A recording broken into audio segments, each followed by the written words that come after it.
கட்சிக்குள்ள என்ன நடக்குது அப்படின்னா, இந்த கல்லூரிகள்லாம் இந்த ரீல்ஸ் பண்ணிக்கிட்டு இருக்கவங்களை சீஃப் கெஸ்டா கூப்பிடுவாங்கல்ல, கோமாளித்தனமா ரீல்ஸ் பண்றது, இந்த மாதிரி எதையாவது பண்ணிட்டு வாங்க நீங்க தான் சீஃப் கெஸ்ட். எதுக்குன்னா அந்த காலேஜோட அட்மிஷனை இன்க்ரீஸ் பண்றதுக்கு. அவங்களும் இன்ஸ்டாகிராம் இன்ஃப்ளூயன்சரான்னு பொங்கி வர மாதிரியான வீடியோ எல்லாம் பார்த்துருக்கோம்ல. அந்த மாதிரி விஜய் ஆக்க போறாராம். நம்ப முடியல சத்தியமா.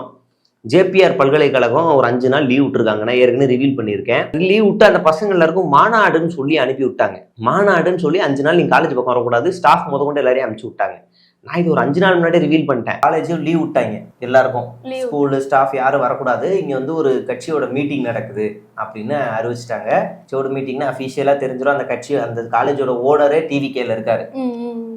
28 பேர் கொண்ட பட்டியல் வெளியிடும் போது கடைசி பேர் அந்த மரிய வில்சனோட பேர் தான். உள்ள எல்லாருக்கும் கதிகலங்கி போயிருச்சு. என்னடா இவனுக்கு எப்படி விஷயம் தெரிஞ்சுன்னு போட்டு உள்ள வேலை செய்யறவனே சந்தேகப்பட ஆரம்பிச்சு. கூலி படத்துல நீ போலீஸா, ஞான் உன்னை கொல்லும் அப்படின்னு அந்த வில்லன் கொல்லுவான்ல, அந்த மாதிரி ஒவ்வொருத்தரையும் சந்தேகப்பட ஆரம்பிச்சிட்டாங்க.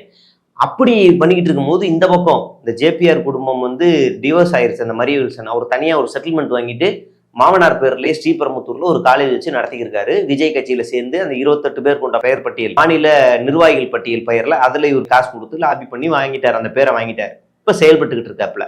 இப்போ விஜய் அவரோட காலேஜ் கூட்டு வந்துட்டா ஒரு பிராண்ட் இல்ல, அதை வச்சு அது வாசல்ல ஒரு பேனர் வச்சாலே போதும், விஜய் இந்த காலேஜுக்கு வந்திருக்காருன்னு சொன்னா போதும். டான் படத்துல கூட இந்த ஹீரோயின் இந்த காலேஜ் படிக்கலையா, இது நம்பிதானே இந்த காலேஜ் சேர்ந்தேன் அப்படின்னு ஒன்று சொல்லுவாங்க. அந்த மாதிரி விஜய் உள்ள வைக்கிறது. இந்த விஷயம் தெரிஞ்ச உடனே, இந்த விஷயம் எப்படி இவங்களுக்கு தெரியுதுன்னா, இந்த ஏற்பாடுகள்லாம் இங்க தெரிஞ்ச உடனே சத்யபாமாவில் இருக்கிற அந்த மேடம் அவங்க என்ன பண்றாங்கன்னா ஒரு போஸ்டர் ரிலீஸ் பண்றாங்க. விஜய் எங்களுடைய கல்லூரியில ஒரு ஈவெண்ட் கலந்துக்க போறாரு. ஆனா இப்ப என்ன ட்விஸ்ட்னா, விஜய் 2 பேருக்குமே டேட் கொடுக்கல. 2 பேருக்குமே டேட் கொடுக்காம அலக்கடிச்சுக்கிட்டு இருக்காப்ல.